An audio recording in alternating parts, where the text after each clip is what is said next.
So coming up on Great Day Houston, do you have to go to your doctor's office to get your flu shot? You have a constant dull headache. Does that mean something really bad is wrong with you? Should you remove your old fillings, those silver ones, or wait until there's a problem? This morning the doctors are in and they're making a house call to answer your questions about everything from the medicines you take to what your symptoms might mean. So call us at 713-284-1055 or email your question to greatdayhouston@khou.com. Your appointment with the doctors is next on Great Day Houston.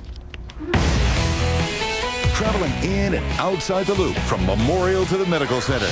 Information you want to improve your day and make your life better. Live from the Channel 11 studios, it's Great Day Houston. And now, your host, Deborah Duncan.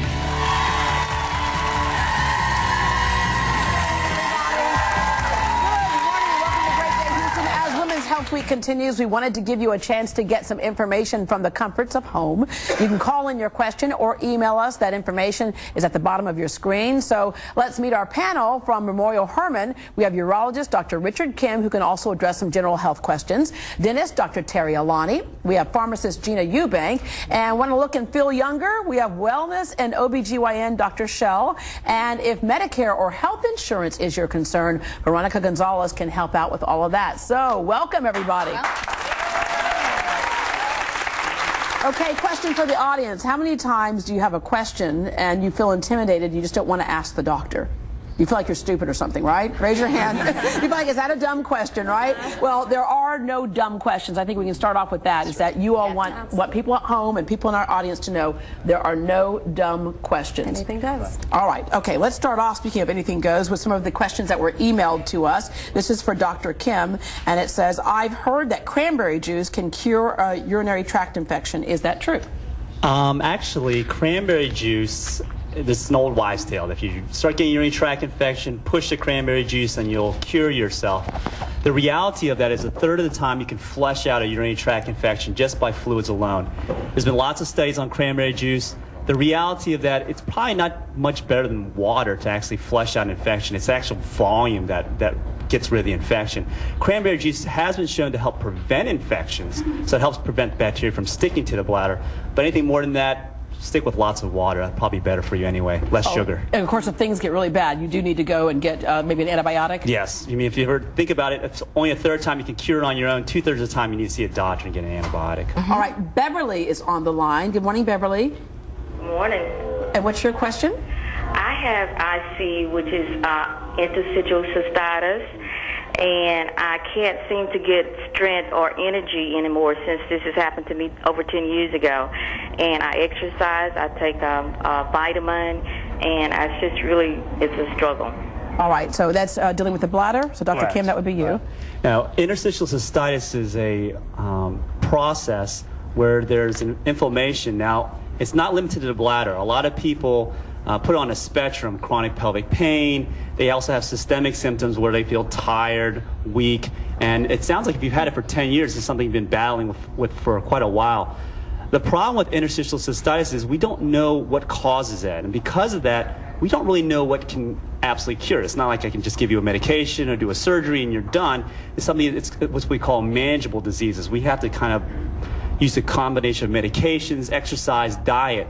You know, in terms of your energy levels, a lot of times the interstitial cystitis is caused by a flare or a trigger factor.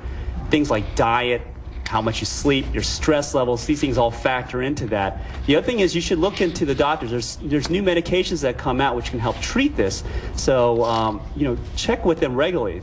I mean, new developments come all the time. Don't assume that just because 5-10 years ago they couldn't help you, they can't help you today. Okay. All right, thank you very much. Okay, we have Carla on the line this morning. Good morning, Carla. Carla? Good morning. How are you? How you doing, Deborah? Glad to be with you this morning. Well, thank you very much. And I'm a New Orleans Katrina.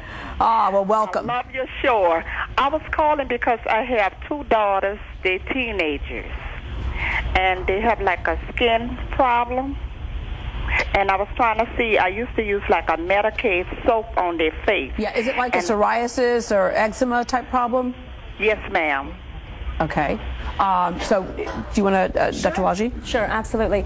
A lot of teens actually have these issues with skin and with many other issues that are things that we sometimes think that it's just basically the skin, but we need to sometimes look a little deeper and see what other issues may be going on.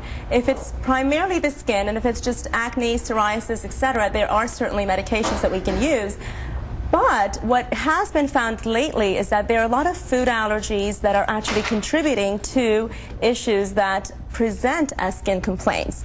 And in our practice in the wellness industry, what we're doing is looking a lot deeper into the person to see what else is going on inside that's presenting on the outside. So perhaps look at their diet, things that they may be allergic to as far as foods that they're taking in, as well as any kind of genetic predisposition. So certainly take them to the dermatologist, take them to a skin specialist and have that looked at, but perhaps also look at what's going on inside and what they're on. Are they on any medications, what their lifestyle is like, are they doing healthy eating, are they on the omega-3 fatty acids, the fish oils like we talked about. And that's the stuff that you can find out with a doctor, and then at times with medications, how it's working or not working, talk with your pharmacist. Exactly. Okay, we have someone in our audience. Hi there, what's your name? Hi, my name is Michelle. I just had a quick question. I've heard that fish oil pills are beneficial in lowering cholesterol or helping in cholesterol somehow, and I just was curious as to how that works. Do you want me to take that? Sure. Fish oil are your omega-3 fatty acids, and yes, research has shown very clearly that high-dose fish oil does decrease cholesterol. There are a lot of cholesterol-lowering agents that we all are aware of, but what we are not aware of is a lot of those agents actually decrease your vitamin and mineral concentrations in your bodies. So what we usually recommend is certainly try to look at your diet, low cholesterol diet. Exercise is incredibly important, couldn't stress that enough. And then third, of course, essential free fatty acids with the fish oil. Fish oil liquid is actually wonderful too because you can actually have it in much more concentration. And then there are other things like garlic, polycosanol, and things of that nature that lower cholesterol very effectively and safely. I've heard that fish oil makes you smarter too. I gulped some down. And, I'm still waiting for the results. Maybe it takes 3 weeks to a month, like Gina was saying earlier. All right, we have Gwen on the phone. Good morning, Gwen. I have a question. I have this sense where I have these times where I smell cigarette smoke. The sense comes through my nose, and I'm in an area where there's no one smoking. I may be in my car, I may be asleep, and I just can't figure out why I have this sense, and it's a very strong cigarette smell. Okay. Through her nose or her mouth? Through her nose. You said it's through your nose that you're through my nose.